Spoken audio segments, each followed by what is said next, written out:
हरे कृष्णा, दंड प्रणाम आप सभी को। तो आज हम एक सुंदर सा विषय लाए हैं, शुद्ध भक्त कैसे बने। तो शुद्ध भक्त बनने के बहुत सारे उपाय हमारे शास्त्रों में दिए गए हैं, विभिन्न शास्त्रों में दिए गए हैं। तो भगवद गीता, भागवतम और अनेकों आचार्यगण इसका विस्तार पूर्वक वर्णन करते हैं। तो एक भक्ति रसामृत सिंधु है जो शील रूप गोस्वामी पाद ने लिखा है। तो उसमें बहुत एक सुंदर श्लोका मिलता है। आदो श्रद्धा ततः साधु संग, अथ भजन क्रिया ततो अनर्थ निवृत्ति स्यात्, ततो निष्ठा रुचिस्ततः, अथा शक्तिस्ततो भावस्ततः, प्रेमा भयोदंचति साधकानामयं प्रेम्णा प्रादुर्भावे भवेत् क्रमः। तो ये कुछ क्रम है जिससे हम शुद्ध भक्ति के स्तर पर बढ़ सकते हैं आगे। तो सबसे पहले अगर हमें भक्त बनना है, शुद्ध भक्त बनना है, तो सबसे पहले हमें श्रद्धा होनी चाहिए, आदो श्रद्धा। तो श्रद्धा से हमारा भक्ति की शुरुआत हो जाती है। पर श्रद्धा किस पे रखें? भगवान श्री कृष्ण के वचनों पर। और सारे जो शास्त्र हैं, धर्म है, वो भगवान कृष्ण की वाणी है। धर्मम तो साक्षात भगवत प्रणीतम। सारा धर्म जो है वो वही है जो भगवान कहते हैं। तो भगवान ने जो भी कहा है उस पर जब हम पूर्णतः श्रद्धा करेंगे तो हमारी ये श्रद्धा परिपक्व होगी और ये हमारा भक्ति की शुरुआत हो जाएगी वहाँ से। तो भगवद गीता तो स्वयं भगवान द्वारा कही गई है, भगवान ने ही कहा है भगवद गीता। तो सिर्फ अर्जुन के लिए नहीं कहा, वो हम सभी के लिए कहा गया। तो उनके वचनों में जब पूर्ण श्रद्धा करेंगे, एक एक श्लोक को श्रद्धापूर्वक सुनेंगे, समझेंगे और अपने जीवन में भी धारण करेंगे, है ना, भगवद गीता, भागवतम और भी शास्त्रों को, तो हमारा जीवन धन्य धन्य बन जाएगा।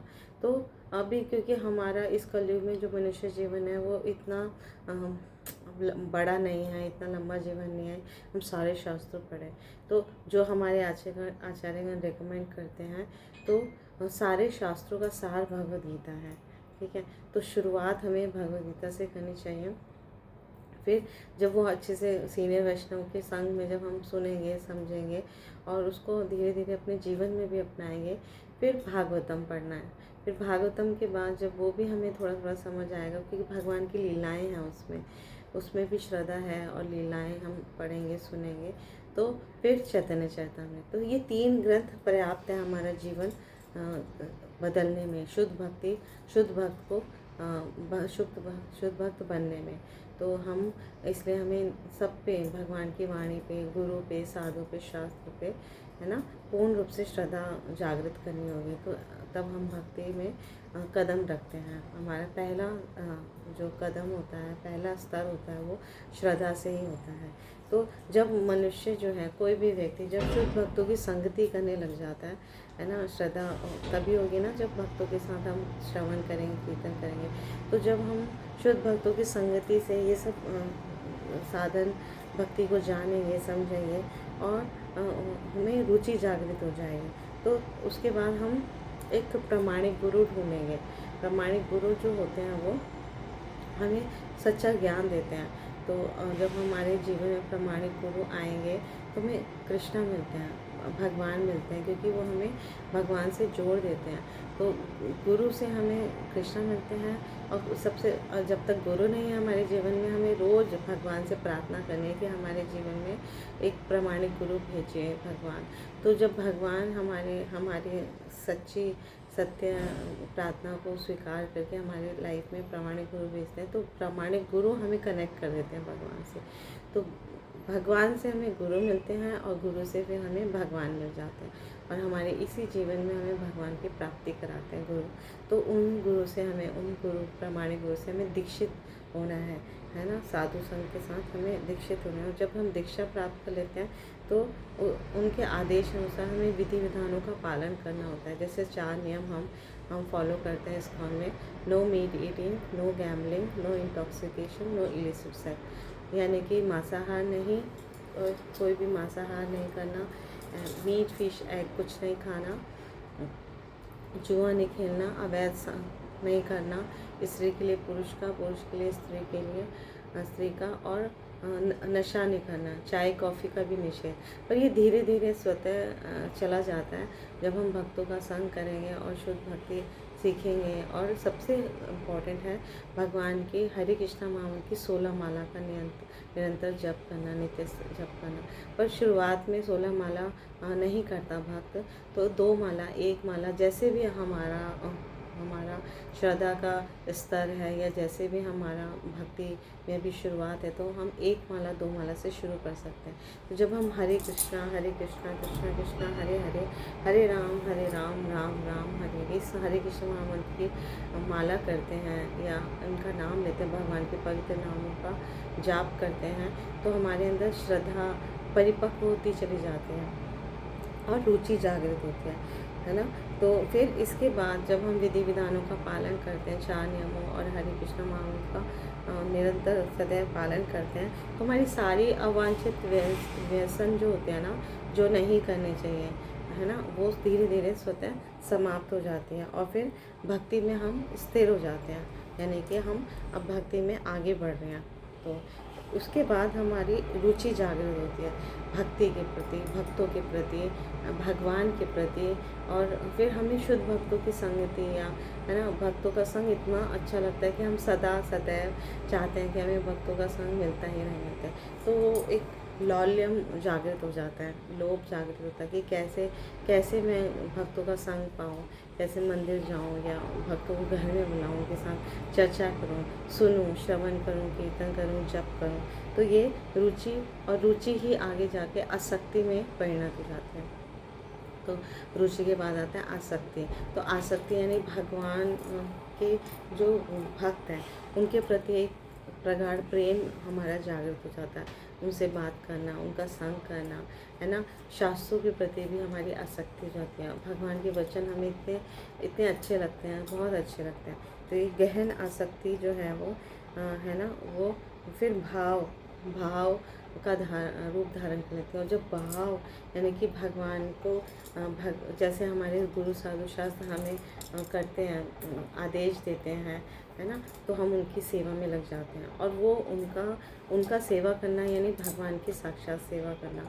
वो जो कहते हैं वो प्रामाणिक स्रोतों से कहते हैं, शास्त्रों के अनुसार कहते हैं कि किस लिए ये मनुष्य जीवन मिला है, मनुष्य जीवन का परम लक्ष्य क्या है, हम कौन हैं, भगवान कौन है, हमारा भगवान के साथ क्या संबंध है। हमारे बहुत सारे प्रश्नों का वो समाधान करते हैं और हमें एक राह दिखाते हैं, एक रास्ता दिखाते हैं कि कैसे हम इस मार्ग पर चलेंगे तो अंततः हमें भगवान मनुष्य जीवन का परम लक्ष्य प्राप्त होगा। तो जब हम उनके कहे अनुसार, आदेश अनुसार विधि विधानों का, साधन भक्ति का करते हैं, तो हमारा जो भाव है भगवान के प्रति वो गहन होता चला जाता है। अब हमें डीटी वर्शिप या भगवान के लिए हम मनन चिंतन करने लग जाते हैं, है ना। और धीरे धीरे अपना समय भी बढ़ाते रहते हैं भक्ति में, साधन में। तो पहले जो हम 1 माला 2 माला करते थे, अब इतना रुचि हो गया कि 16 माला के बाद भी मन करता है और कार्य करो। तो उनका जो भक्ति का स्तर बढ़ता है तो 24 घंटे भी कम लगते हैं। 24 घंटे या तो नवदा भक्ति में वो संलग्न रहता है भक्त, श्रवणम कीर्तनम स्मरणम अर्चनम वंदनम साख्यम दास्यम आत्मनिवेदनम। तो नवदा भक्ति में कुछ ना कुछ वो करता ही रहता है। कभी श्रवण करता है, श्रवण करते करते अगर थक जाए या, है ना, कुछ और काम करना तो कीर्तन करने लग जाता है, कीर्तन करते करते थक जाए तो अर्चन की सेवा करता है ना। फिर उनके लिए बाजार से फ्लावर या सब्जी या कुछ खरीद के लाता है या भगवान के लिए भोग बनाता है, या फिर शुद्ध भक्ति के स्तर पे वो इतना ज़्यादा संलग्न हो जाता है कि 24 घंटे अगर वो किसी भी वर्ण आश्रम में, अगर वो विद्यार्थी जीवन में, तो मन में भी उसके ये चलता रहता है कि मैं ये पढ़ाई भगवान की प्रसन्नता के लिए कर रहा हूँ। जॉब करता है तो भगवान की प्रसन्नता के लिए वो धन कमाता है और भगवान के भक्तों की सेवा में लगाता है। तो इससे वो और आगे बढ़ता चलाता है, भक्ति में प्रगति कर चला जाता है। तो इस तरह से उसको भाव जब गहन होते हैं तो प्रेम का रूप धारण कर लेते हैं, उसका जो सुषुप्त प्रेम है वो जागृत हो जाता है।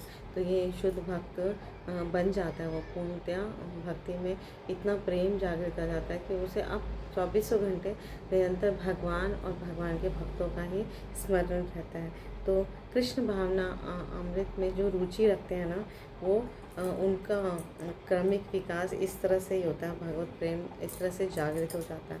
तो हमने ये 8 स्तर पढ़े, जिससे हमें समझ आता है कि हम शुद्ध भक्त कैसे बन सकते हैं और कैसे अपना भक्ति को दिन ब दिन बढ़ा सकते हैं। तो इसके लिए सबसे पहला है श्रद्धा। श्रद्धा नंबर 1, यानी कि श्रद्धा पहली सीढ़ी है। और श्रद्धा की परिभाषा जो भगवान कहते हैं श्री चैतन्य चैतामृत में, श्रद्धा शब्दे विश्वास कहे सुदृढ़ निश्चय, कृष्ण भक्ति कैले सर्व कर्म कृत है। अगर हम कृष्ण भक्ति में श्रद्धा करते हैं और उनकी भक्ति करते हैं तो हमारे सारे कार्य हो जाते हैं और कुछ भी करने को शेष नहीं रहता। तो ये सुदृढ़ निश्चय जो होता है, यानी भगवान कृष्ण की भक्ति करना, ये श्रद्धा कहलाती है। तो ये अनुकूल होती है और ये कृष्ण भक्ति करने से सर्व सिद्धि हमें मिल जाती है। और इसी लाइन पर हमें श्रद्धा करनी चाहिए। फिर साधु संग है, सेकंड नंबर पे है साधु संग। तो कृष्ण उन्मुखी सुकृति जो होती है ना, वो हमें शुद्ध भक्तों से मिला देते हैं। तो हमने जो भी अब तक, अगर हमारे जीवन में एक भी भक्त है तो इसका मतलब है हमने बहुत सुकृति की होगी और हमारा परम सौभाग्य है कि हम एक प्रामाणिक संस्था से जुड़े हैं, कृष्ण भक्तों का संग मिल रहा है और वो संग जो है वो हमें सही गाइडेंस देते हैं और मार्गदर्शन करते हैं। तो हम शुद्ध भक्ति में आ जाते हैं और भक्ति करने लग जाते हैं। थर्ड जो हमने पढ़ा भजन क्रिया। तो जितना हम भगवान के पवित्र नामों का जप करेंगे, कीर्तन करेंगे, है ना, तो वो हम भजन हमारा क्रिया, साधन क्रिया से भजन कैसे साधन भक्ति से हम बढ़ते चले जाएंगे, भक्ति में आगे बढ़ते चलाएंगे। तो श्री चैतन्य चैतामृत का बहुत सुंदर श्लोक है, तार मध्य सर्वश्रेष्ठ नाम संकीर्तन, निरपराधे नाम लय लय पाए प्रेम धना। यानी कि सारे क्रियाओं में, सारे भजन प्रोसेस में सबसे सर्वश्रेष्ठ है नाम संकीर्तन। हरे कृष्णा कृष्णा कृष्णा हरे हरे, हरे रामा राम राम हरे हरे। तो निरपराध होकर हमें भगवान के पवित्र नामों का जाप करना चाहिए। तो ये हमें सबसे श्रेष्ठ भजन है। तो इससे हम भक्ति में संलग्न होते हैं और शुद्ध प्रेम को प्राप्त करते हैं। फिर है फोर्थ है अनर्थ निवृत्ति। तो भजन क्रिया यानी बारंबार ये सब करने से, भक्तों का संग करने से, श्रद्धा जागृत करने से, है ना, भजन क्रिया से, ये एक्चुअली क्रमिक विकास है, एक के बाद एक स्वतः होता चला जाएगा। तो हमारी अनर्थ निवृत्ति होती चली जाएंगी। जितने भी हमारे अनर्थ हैं, भगवद गीता में 6 शत्रु बताए हैं, काम, क्रोध, लोभ, मोह, मद, मात्सर्य। तो इनसे भी हम निवृत्त हो जाते हैं। अपने आप इनको कंट्रोल करना बहुत मुश्किल है।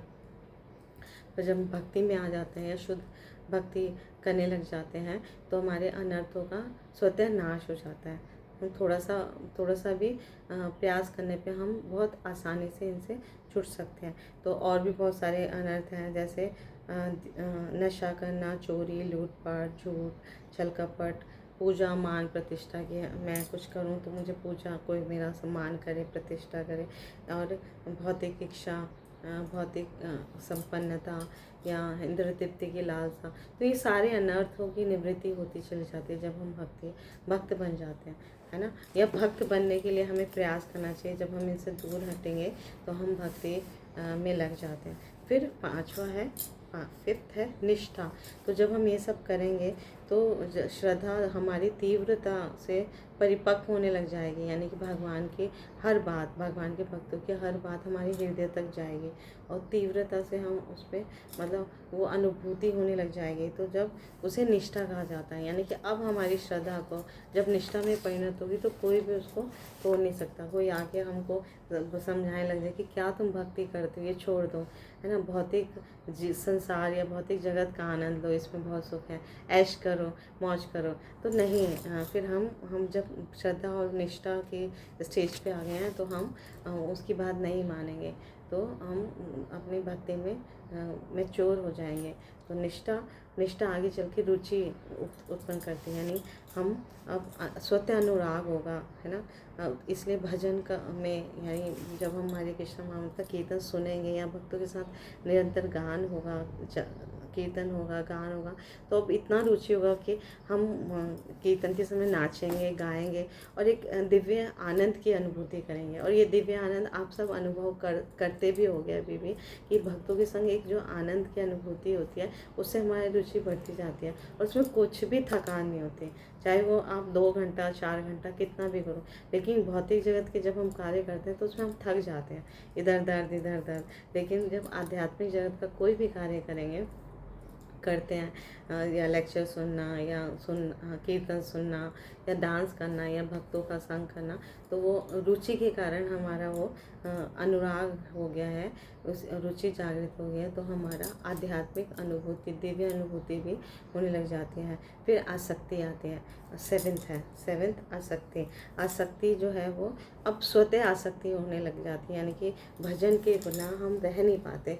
यानी कि अब हमें 16 माला करना इतना अच्छा लगता है कि एक दिन भी अगर हम माला ना करें, भगवान की पूजा ना करें, उनको भोग ना लगाएं, या कुछ किसी बीमारीवश या किसी कारणवश हम नहीं कर पा रहे, तो अंदर से एक खाली रिक्तता अनुभव करते हैं हम।